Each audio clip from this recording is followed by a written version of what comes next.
दौसा दौरा। आज होगी दिल्ली मुंबई एक्सप्रेसवे की शुरुआत। देश का सबसे लंबा एक्सप्रेसवे की शुरुआत आज होने जा रही है। करीब 3 बजे दौसा पहुंचेंगे प्रधानमंत्री नरेंद्र मोदी।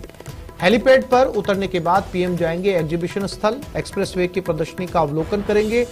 4 राष्ट्रीय राजमार्ग परियोजनाओं का उद्घाटन करेंगे। प्रदर्शनी और उद्घाटन के बाद पीएम सभा स्थल जाएंगे, जनसभा को संबोधित करेंगे। पीएम नरेंद्र मोदी, केंद्रीय मंत्री नितिन गडकरी, हरियाणा सीएम मनोहर लाल खट्टर और मुख्यमंत्री अशोक गहलोत मौजूद रहेंगे। ये वो हाईवे है, वो एक्सप्रेसवे जो दिल्ली से मुंबई के लिए जा रहा है। हालांकि इसका अभी फर्स्ट फेज कंप्लीट हुआ है, इसके बाद सेकंड फेज इसका शुरू होगा। लेकिन यह बताया जा रहा है कि इस हाईवे के बनने से जयपुर से दिल्ली का सफर सिमटकर अब 2 घंटे का रह जाएगा।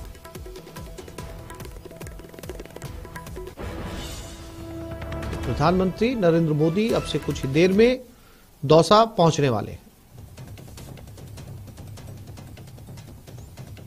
उनके साथ नितिन गडकरी भी होंगे, साथ ही साथ हरियाणा के मुख्यमंत्री मनोहर लाल खट्टर होंगे और राजस्थान मुख्यमंत्री अशोक गहलोत भी उनके साथ मौजूद रहेंगे।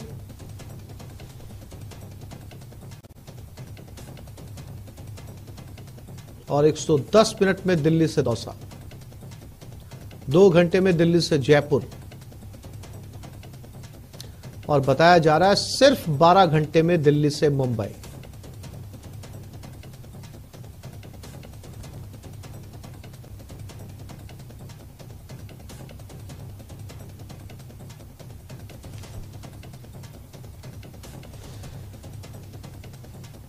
एक्सप्रेसवे का काम लगातार चलते हुए प्रथम फेज का आज इसका उद्घाटन होने जा रहा है।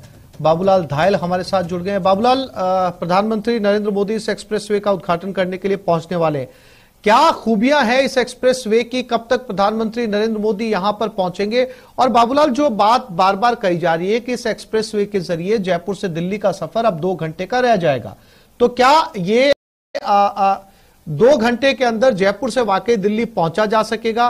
क्योंकि अगर आप 2 घंटे में दिल्ली पहुंच भी जाओगे तो दिल्ली के अंदर पहुंचकर ट्रैफिक इतना ज्यादा होगा कि आप आगे गंतव्य तक नहीं पहुंच पाओगे। यही कहानी जयपुर पहुंचने पर भी मिलेगी। बाबूलाल,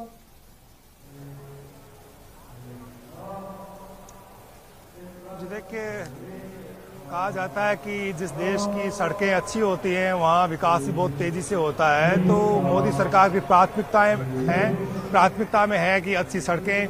तो आज एक बहुत बड़ी सड़क का उद्घाटन होने जा रहा है। दिल्ली से मुंबई के बीच का जो पहला फेज है वो राष्ट्र को समर्पित करने के लिए प्रधानमंत्री नरेंद्र मोदी आ रहे हैं। मंच पर आप देखिएगा कि एक तरफ पीएम नरेंद्र मोदी हैं, जेपी नड्डा हैं, दूसरी ओर उनके साथ में नितिन गडकरी दिख रहे हैं। तो एक तरफ बीजेपी की ओर से वसुंधरा राजे, सतीश पूनिया, गुलाब चंद कटारिया की तस्वीर आपको मंच के ऊपर दिखाई पड़ रही है।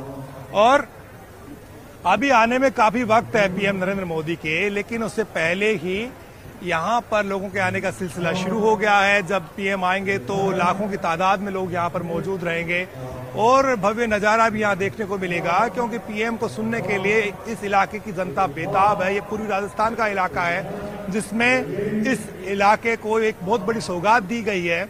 जब दिल्ली से लोग चलेंगे तो हरियाणा होते हुए जब अलवर की सीमा में दाखिल होंगे, उसके बाद दौसा आएगा। दौसा तक ये कंप्लीट हो गया हाईवे। 8 लेन हाईवे में आप देखिएगा कि बहुत सारी चीजें आपको चौंका सकती हैं। रेस्ट एरियाज बने हुए हैं, कहीं भी आप जो है देखेंगे दूर दूर तक तो आपको कहीं घुमाव नजर नहीं आएंगे। ऐसी सड़क है कि खड्डे कहीं दूर दूर तक नजर नहीं आएंगे। अभी तो शुरुआत हुई है और ये रोड जो है हमेशा इसी तरह की बनी रहेगी, क्योंकि दिल्ली से मुंबई की दूरी 1300 किलोमीटर से कहीं ज्यादा की है। तो ऐसे में लोग अब सड़क मार्ग से चलना भी पसंद करेंगे। और ये जो एरिया है ये कई राज्यों को जोड़ेगा और वहां पर विकास की रफ्तार बढ़ेगी। इंडस्ट्रियल कॉरिडोर बनेंगे। इसके अलावा जहां पर आदिवासियों का इलाका है वहां पर विकास की रफ्तार बढ़ेगी और देश तेजी से विकास की गति को पकड़ेगा। मेरे साथ में बीजेपी के नेता शैलेंद्र जी, लगता क्या है, देश बहुत तेजी से आगे बढ़ रहा है नरेंद्र मोदी जी के नेतृत्व में। इस हाईवे के शुरू होने के बाद में किस तरह से आप विकास को आगे बढ़ता हुआ देख रहे हैं? जैसा आपने अभी बताया, जहां सड़कों का, रेलवे का, 2 काम, बड़ी लाइन के रेलवे का और सड़क का काम तेजी से बढ़ता है तो निश्चित रूप से आर्थिक विकास भी बढ़ता है। और आर्थिक विकास के साथ साथ जो इस रोड की जो विशेषता है, 24 घंटे का जो बॉम्बे दिल्ली का सफर था वो अब 12 घंटे का रह जाएगा। अभी जो पहले फेज का उद्घाटन है, दिल्ली से जयपुर, यदि हमको दिल्ली से दौसा पहले 4 घंटे लग रहे थे, तो मात्र 2.25 घंटे में हम दौसा से दिल्ली पहुंच जाएंगे। कुछ चुनावी फायदा भी आप देख रहे हैं इसमें? आपको लगता है मोदी जी आ रहे हैं, लाखों लोग उनके सामने होंगे, तो लगता है इस इलाके में बीजेपी की जो पतली हालत थी पिछले चुनाव में वो और ज्यादा मजबूत हो जाएगी अब तो? देखिए, मोदी जी के आने से चुनावी लाभ तो निश्चित रूप से मिलता है, लेकिन ये जो कार्य किया जा रहा है सिर्फ चुनावी लाभ के लिए नहीं किया जा रहा। सड़क बनाने का काम तो खाली राजस्थान में चुनाव हो रहे हैं, राजस्थान में नहीं, दिल्ली से लेकर बॉम्बे तक सड़क बनाई जाएगी। तो यदि पार्टी हमेशा ये सोचती है कि यदि किसी चीज का अपन ने उद्घाटन करना है तो बड़े लोग करते हैं, मोदी जी करते हैं, तो बहुत अच्छी बात है और निश्चित रूप से हमें फायदा मिलेगा, मैं इसे इनकार नहीं करता। लेकिन ये कार्य सिर्फ चुनावी राजनीति नहीं, विकास के लिए किया गया है। विकास के लिए किया गया, यकीन मानेगा। और दिल्ली से आप चलते हैं तो हरियाणा में बीजेपी की सरकार है, राजस्थान में सिर्फ कांग्रेस की सरकार है, इसके अलावा मध्य प्रदेश में बीजेपी की सरकार है, गुजरात में भी बीजेपी की सरकार है और महाराष्ट्र में भी बीजेपी की अलायंस की सरकार है। तो ऐसी सूरत में ये जो इलाका है ये पहले पिछड़ा हुआ माना जाता था, लेकिन अब इतने अच्छे हाईवेज यहाँ से निकलेंगे तो यहाँ पर इंडस्ट्री नहीं है दौसा में तो बिल्कुल भी, और राजस्थान में भी ज्यादा औद्योगिक निवेश नहीं है। तो राजस्थान की जनता और यहाँ की जो सरकारें हैं वो उम्मीद करेगी कि इसके आसपास इंडस्ट्रियल कॉरिडोर बने और बहुत सारी चीजें आए जिससे लोगों को रोजगार मिले। ये जो हाईवे इसके किनारे बहुत सारी चीजें बनती, आप आने वाले दिनों में देखेंगे जब बड़ी बड़ी इंडस्ट्री होगी, बड़ा निवेश यहाँ पे आएगा, देश दुनिया की निगाहें यहाँ पर होंगी। और दिल्ली से जब मुंबई आदमी जाएगा और 12 घंटे का सफर वो तय करके पहुंचेगा मुंबई, तो वो उसको लगेगा कि वो जमीन यानी सड़क पर भी चलेगा तो उसको ऐसा लगेगा कि मैं कहीं बिना किसी तकलीफ के यहाँ तक पहुंचा हूं। तो देश के प्रधानमंत्री नरेंद्र मोदी का शुक्रिया अदा करना कभी नहीं भूलेगा।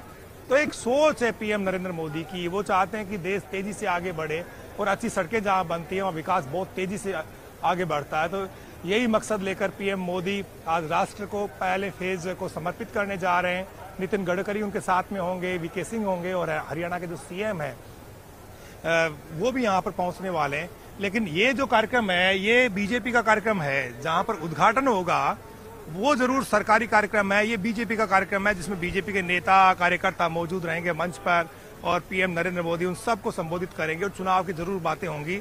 लेकिन प्रदेश की जो कांग्रेस सरकार है वो उसकी निगाहें इस बात पर टिकी होंगी कि क्या पीएम मोदी ईआरसीपी के बारे में कुछ बोलेंगे या नहीं, क्योंकि पूर्वी राजस्थान में कांग्रेस ने एक बड़ा इश्यू बना रखा है इस वक्त कि ईस्टर्न राजस्थान कैनाल प्रोजेक्ट जो है वो धरातल पर उतरना चाहिए और केंद्र सरकार को इसके लिए पैसा देना चाहिए। पीएम मोदी को जरूर इस पर बोलना चाहिए। तो क्या पीएम बोलेंगे, इसको लेकर के सब लोगों की निगाहें टिकी होंगी। जो सीएम है वो यहाँ पर नहीं आएंगे और जो दूसरा कार्यक्रम हो रहा है उसमें भी आने की फिलहाल कोई खबर नहीं मिल रही है, क्योंकि सीएम ने 2 दिन पहले जब बजट हुआ था तब उन्होंने कहा था कि बीजेपी ने कार्यक्रम का एक तरह से राजनीतिकरण कर दिया है, भाजपाईकरण हो गया इस कार्यक्रम का, तो ऐसी सूरत में मैं वहां जाके क्या करूंगा। तो उन्होंने पहले ही असमर्थता जो है वो प्रकट कर दी थी। आपको लगता है पीएम कुछ बोल सकते हैं आज ईआरसीपी को लेकर भी? देखिए, लंबे समय से विषय चल रहा है, हमारी सरकार कई तरह के उनको प्रपोजल दे चुकी है। गहलोत जी ने किसी भी चीज में सहयोग करने के लिए तैयार नहीं है, इसलिए जब हम पहले से ही कर रहे हैं तो बोलना और नहीं बोलना इसमें कोई बड़ा विषय नहीं है। यदि बोलने का उनका लगेगा तो बोलेंगे, बाकी ऐसा कोई विषय नहीं है। गजेंद्र सिंह जी जल शक्ति मंत्री सरकार को कई तरह के प्रपोजल दे चुके हैं कि यदि आप इस तरह से करेंगे तो हम बीआरसीपी की योजना यहाँ लागू कर सकते हैं।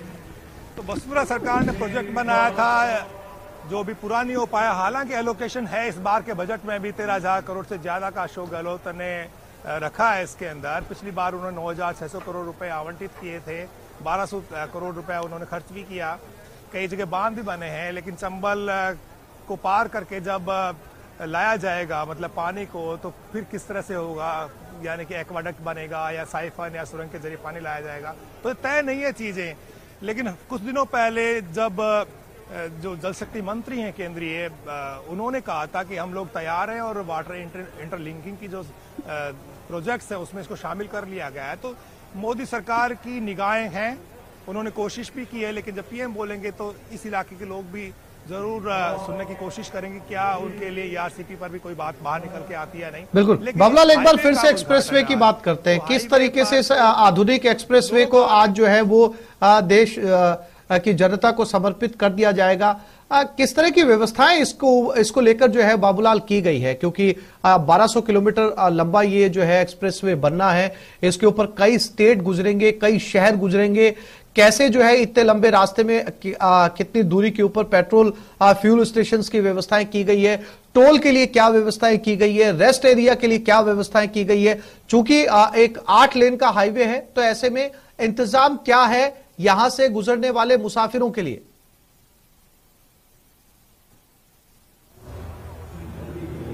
आसिफ, आप जयपुर से दिल्ली जाएंगे तो फिर आपको हमेशा, अगर आप दौसा से होते हुए दिल्ली जाएंगे कभी इस हाईवे से, तो फिर आपका मन कोटपुतली होते हुए जाने का नहीं करेगा। इस तरह का हाईवे बनाया गया, देखिएगा इसकी खूबियां, देखिएगा सामने इस हाईवे को लेकर के और मंच के ऊपर एक प्रेजेंटेशन चल रहा है, तो देखिए किस तरह का खूबसूरत हाईवे इस बार बनाया गया है। रिकॉर्ड समय में बन करके तैयार है, सर पर दौड़ती हुई सड़क है और देश के कई राज्यों को ये जोड़ेगी। उत्तर से पश्चिम का जो मिलाप है, जो नजदीकियां और ज्यादा बढ़ जाएंगी।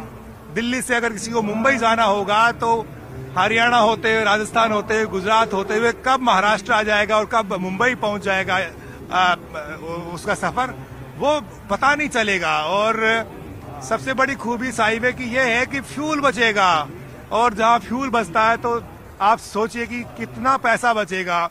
ट्रक चलते हैं, बड़ा कारोबार होता है, यानी कि मुंबई से लेकर दिल्ली के बीच में इतने शहर आते हैं जो इसको कनेक्ट करेंगे। सूरत से ये कनेक्ट होगा, बड़ौदा से कनेक्ट होगा, कोटा से जुड़ेगा, अहमदाबाद को भी यानी कि जोड़ेगा। तो एक तरह का माहौल है जो इसे लेकर उत्सुकता बढ़ाता है, न केवल राजस्थान में बल्कि अब जो है निगाहें गुजरात के लोगों की टिक गई है कि कब उन्हें ये सौगात मिलने वाली है, क्योंकि बीच का जो फेज है गोधरा के आसपास वो अभी बन करके तैयार होना बाकी है। बाकी बहुत स्पीड पकड़ रहा है ये पूरा का पूरा हाईवे, और माना यही जा रहा है कि जिस दिन ये शुरू हो जाएगा दिल्ली से मुंबई का सफर बहुत आसान हो जाएगा। और एक बार जो आदमी इसके ऊपर से गुजरेगा फिर उसकी कोशिश यही होगी कि मैं रेल को और हवाई यातायात को भूल करके और मैं इसी रास्ते से गुजरने की कोशिश करूं, क्योंकि बहुत स्मूथ हाईवे है। क्या लगता है, देश के लिए एक बहुत बड़ी सौगात होने जा रही है आज?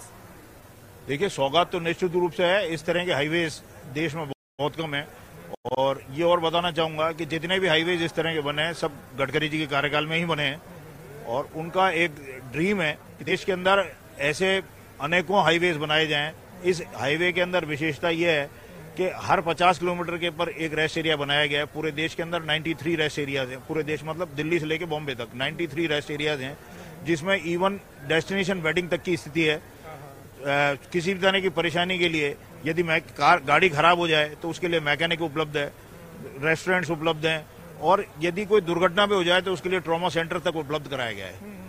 यानी कि डॉक्टर से लेकर इंजीनियर तक सबकी निगाहें इसके ऊपर से गुजरने वाले वाहनों पर टिकी होंगी। अगर कहीं पर भी गाड़ी खराब होती है तो मैकेनिक हाथों हाथ पहुंच जाएंगे, किसी की तबीयत खराब होती है तो आपको डॉक्टर जो है आपको ट्रीटमेंट करते नजर आएंगे। रेस्ट एरियाज है, ट्रकों के ड्राइवरों के लिए कभी कोई सोचा नहीं जाता था, वो भी आराम फरमा सकेंगे। जब थक जाएंगे तो हाईवे किनारे अपनी गाड़ी खड़ी करेंगे, उनको स्पेस मिलेगा बाकायदा, और बाकी वो अपनी यात्रा आराम से कर सकेंगे। ये ऐसा हाईवे बनेगा जो देश दुनिया में एक तरह से मिसाल होगा, और पूरी दुनिया की निगाहें इस पर टिकी हुई हैं, क्योंकि लोगों ने बड़ी बड़ी चमचमाती सड़कें देखी होंगी अमेरिका की, यूरोप की, तो अब वो इससे उसकी तुलना करेंगे कि भारत भी कहीं किसी से कम नहीं है।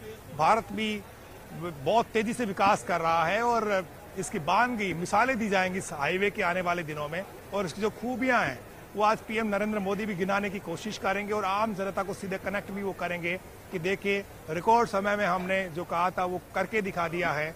तो देश के मतदाताओं को भी वो इसके जरिए जोड़ेंगे, क्योंकि पीएम मोदी ज्यादा मुफ्त की रेवड़ियां बांटने में यकीन नहीं करते। महत्वपूर्ण बात कही आपने बाबूलाल, मतदाताओं को भी जोड़ेंगे। अब चूंकि बात मतदाताओं की चलिए तो मुख्यमंत्री अशोक गहलोत भी मौजूद रहेंगे, तो आपको क्या लगता है, क्या एक बार फिर से जो है वो दोनों के सुर जो है जब निकलेंगे, तो चुनाव नजदीक है राजस्थान विधानसभा के, और राजस्थान विधानसभा के चुनाव नजदीक है तो साधने की कोशिश तो दोनों ही करेंगे।